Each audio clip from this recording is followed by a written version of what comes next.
conférence épiscopale de Sénégal, Mauritanie, Cap-Vert et Guinée-Bissau ont tenu leur session ordinaire de l'année pastorale 2018-2019 du 12 au 18 novembre 2018 au foyer de charité du Cap des Biches dans l'archidiocèse de Dakar. La session a débuté par une journée de récollection animée par l'abbé Pascal John de l'archidiocèse de Dakar, directeur des œuvres et coordinateur national de l'apostolat de l'Aïd. Et la récollection a eu comme thème la spiritualité des JMJ et les défis de la jeunesse. Quelle conversion pastorale pour nous pasteurs.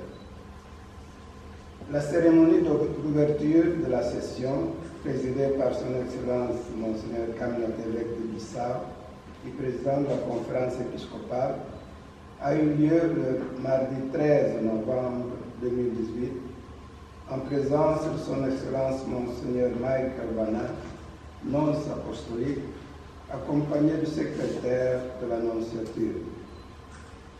Comme à l'accoutumée, le nonce apostolique a transmis aux évêques les salutations du Saint-Père, son soutien et l'assurance de sa sollicitude paternelle. Il a saisi l'occasion pour féliciter les évêques au nom du Saint.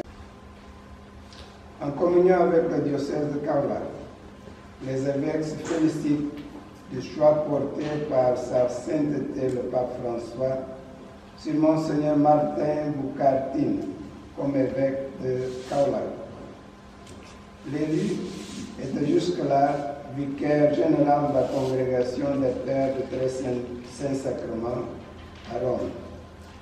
Son ordination épiscopale, prévue le samedi 24 novembre 2018 à Kaolack, met fin à une longue attente et en cela, elle est source de joie et d'espérance pour toute la communauté chrétienne. Les évêques assurent Monseigneur Martin ainsi que son diocèse du soutien de leur fervente prière. Ils le souhaitent également un ministère fécond et épanouissant, ainsi qu'une bonne intégration au sein de la famille de la conférence épiscopale. Autrement dit, il souligne la corrélation que doit exister entre la foi professée et les œuvres qui l'attestent. Ils en appellent à un dépassement de la culture du simple beau parler qui n'a aucune assise d'engagement vrai et généreux, surtout en faveur des plus pauvres. Pour les évêques, tout s'oriente vers une prise de conscience d'un réel changement, d'une véritable conversion à opérer. Comme pasteurs, les évêques se sont intéressés à la vie sociale et politique de leurs différents pays, surtout de la Guinée-Bissau et du Sénégal, qui se préparent à des échéances électorales. Devant la délicatesse de tout enjeu électoral, ils prient avec ferveur et en appellent fortement à la conscience citoyenne de tous, surtout des acteurs politiques, pour des élections crédibles et paisibles. Le président de la République du Sénégal. Les évêques ont rendu à son Excellence Monseigneur Macky Sall, président de la République du Sénégal, une visite de courtoisie pendant laquelle ils lui ont présenté leurs condoléances les plus émues suite au rappel à Dieu de son Excellence l'ambassadeur Bruno Diatta, son chef de protocole. Il s'incline devant la mémoire de ces grands serviteurs de l'État du Sénégal, dont il salue, en communion avec toutes les populations, le beau témoignage. Suite au récent rappel à Dieu, le 4 novembre 2018, du calife général Ndiassane El Hadj Mahmoud Mohamed Kunta, Les évêques présentent à la communauté musulmane, et en particulier à la confrérie Adria, leurs sincères condoléances et leur soutien dans la prière. Ils prient pour le repos de l'âme des défunts. Ils ont aussi échangé avec le président de la République sur le contenu de leurs travaux durant la session, notamment à propos de leur prochaine exhortation à la communauté chrétienne pour le carême à venir. Ils ont également abordé avec le chef de l'État quelques points relatifs à la vie de la nation. Et ensemble, ils ont prié pour la cohésion sociale et le bien-être des populations. Par ailleurs, ils ont prié pour que Dieu bénisse la communauté musulmane qui se prépare à célébrer le Maouloud.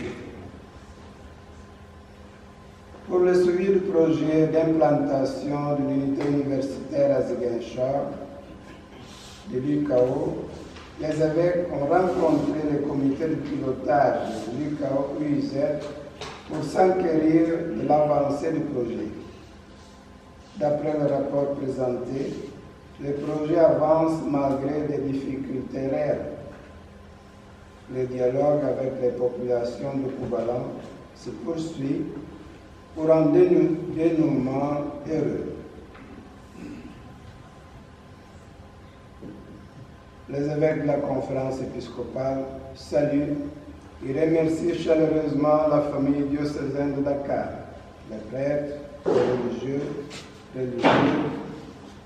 et les laïcs, autour de son pasteur, Monseigneur Benjamin Ndiaye, pour l'accueil qui leur est réservé durant la session. Ils s'unissent à toutes les communautés qui célèbrent leur jubilé cette année dans l'archidiocèse. Ils communient à l'action de grâce des membres du foyer de charité de Cap-des-Biches qui célèbrent les jubilés d'argent de leur communauté. Ils s'associent aussi à la congrégation des sœurs adoratrices du Saint-Sacrement pour la canonisation de leur fondateur, Francesco Spinelli. C'est avec joie que les évêques vont participer à leur messe d'action de grâce, qui marquera aussi la clôture de leur session. Ils implorent la bénédiction et grâce divine sur le Sénégal, la Mauritanie, le Cap-Vert et la Guinée-Bissau. Merci.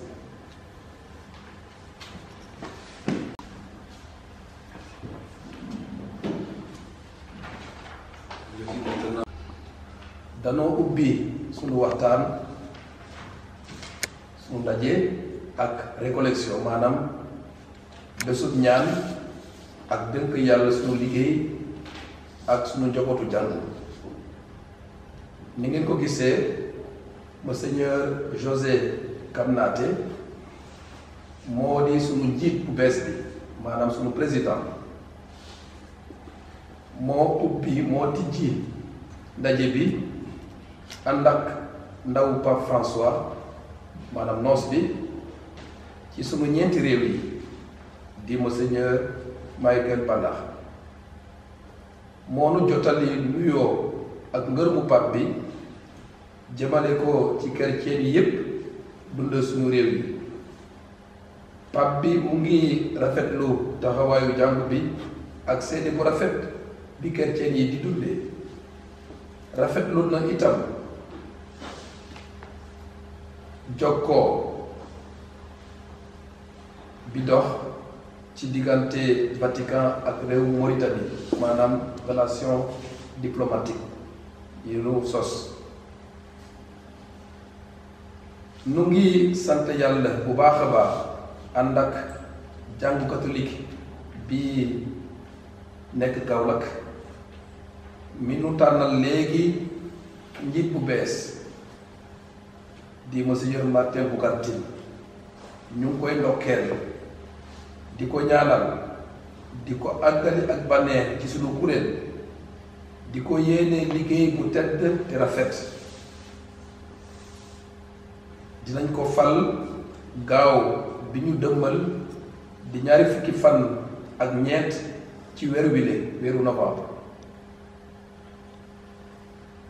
at mu nekk dañuy faral di bind ab bataaxel ndax joxoñ chrétien yi fi nu war a jublu ci koor gi.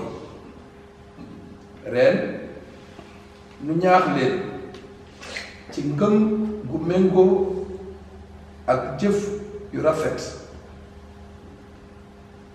ci seen dundu bés bu nekk, ci dund bu méngoo ak ngëm gi nu yéene. élection yi réewum Sénégal ak réewum Guinée-Bissau di waajal, ni ngeen ko xamee mbiri élection dafa doy waar. li ñu war ñun kilifa yi jiit yi monseigneur yi mooy ñaar, ndax ñépp a jiital njëriñu askan wi ak jàmmi réew yi. nu ngi oo ñépp ñu bàyyi ci xel, ñaan ñi féetewoo organisation bi ñu def lépp ba lépp leer aw yoon te ñépp ànd ci ak dal. njiitu réew mi di président Macky Sall dalal nañu nu koy sant bu baax. jébal nañu ko sunu njaal gannaaw bi Bruno Diatta kenn ci ki doon toppatoo protocole yi gan yi ak seen teral ak seen àggali, gannaaw bi Bruno Diatta génne àdduna, moom mi bokkoon ci ñi ñu gën a ràññee ci liggéeyu réew mi, yal na ko yàlla xaare aljana. nu ngi jébal nañu itam njiitu réew mi sunu njaal di ko jébal sëriñ si yépp musulman yi rawatina waa Njaasaan, gannaaw noppaliku kalif bu mag bi di maam bu Kunta wàcce na liggéey, na ko yàlla delloo liggéeyam ak ngërëm. seddoo nañu ak président bi sunu liggéey ak sunu xalaat itam ci doxalinu sunu réew yi. ànd ak moom ñaan nañu ñaanal sunu réew yi ndax ñu gën a jëm kanam ci bennoo ak jàmm. ñu ngi amal mawlut ci sunu réew yi ak ci dëkk yu bare, moo tax nun monseigneur yi ñu ngi ndokkeel sëriñ si yépp musulman yi di ñaan ndax ci xewte bu tedd wile yàlla wàcce barke bu nekk ci seen kaw, dolli réew yi, seddal xol yi, yokk jàmm. kilifa yi, kilifa réew mi, jiit yi ak ñépp ñi yore karange ak bépp mbir ndax yombal sunu ndaje bile, ñu ngi ñaan yàlla mu wàcce barkeem ci sunu réew yi, ci kaw Sénégal, Mauritanie, Cap-Vert ak Guinée-Bissau.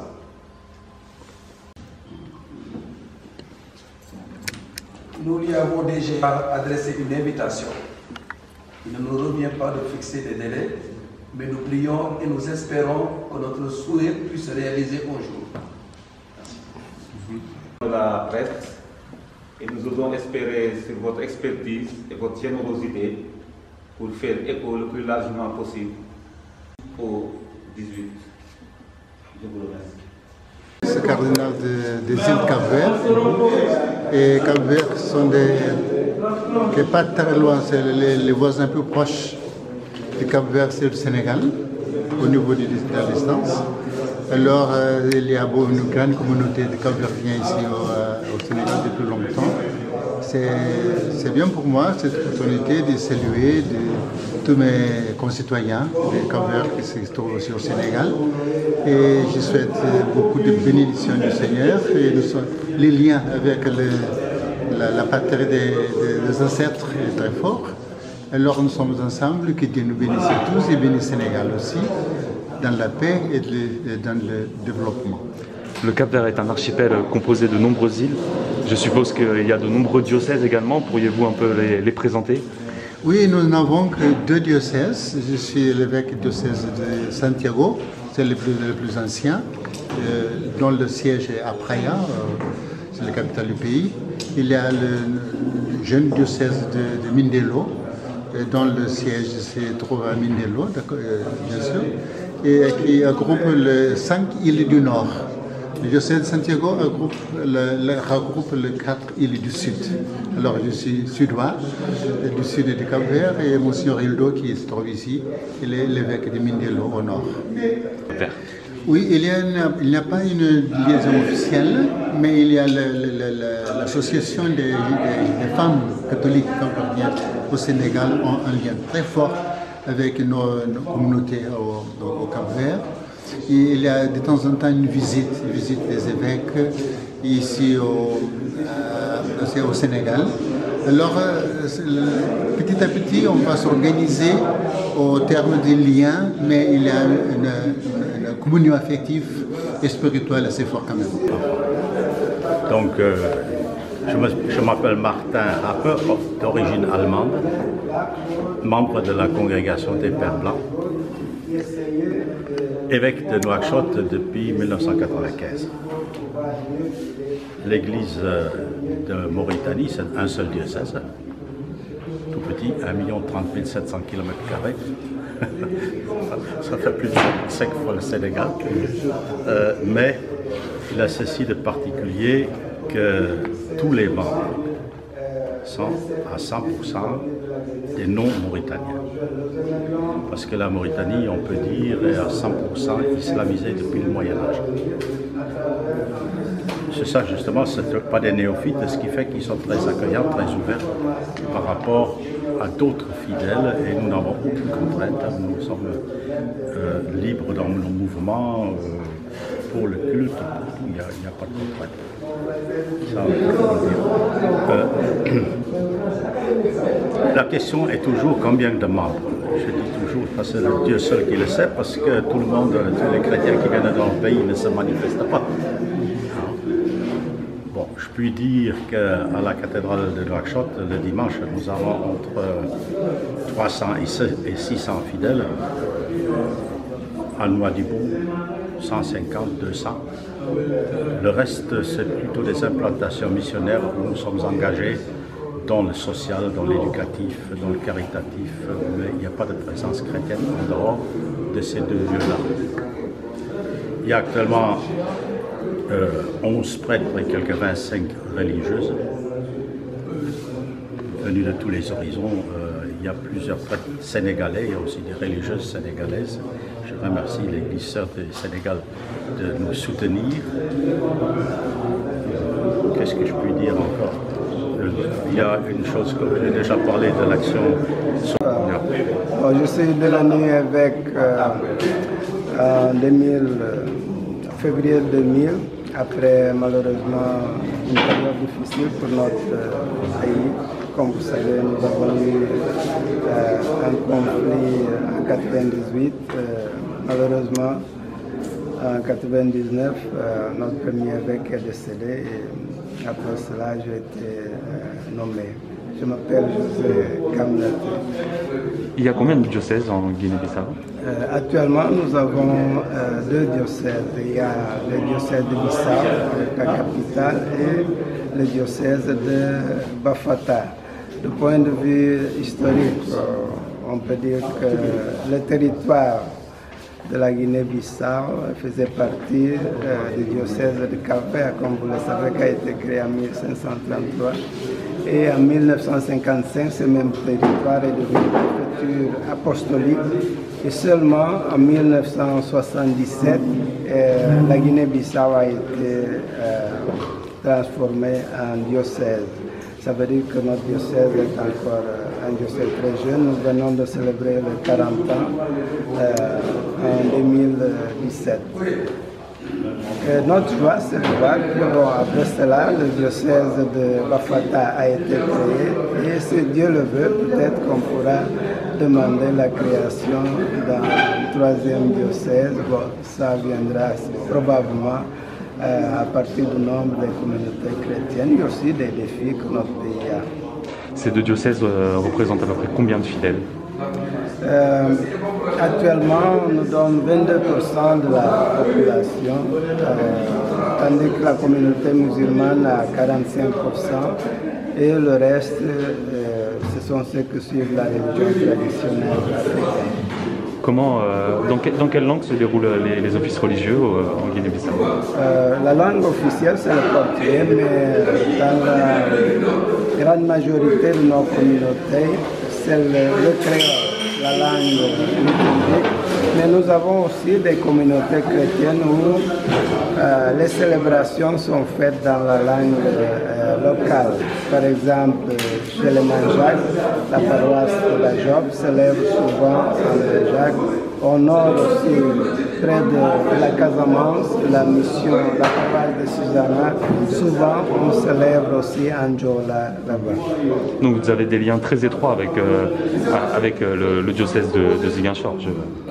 Oui, avec le diocèse de Ziguinchor et avec le diocèse de Kolda, parce que ce sont les deux diocèses frontaliers. Et les populations sont les mêmes. Nous avons plusieurs villages qui ont été divisés en deux par la frontière. Comme nous le savons, nos frontières sont artificielles. Alors, cela facilite beaucoup la collaboration entre nos communautés chrétiennes. Il y a des visites régulières.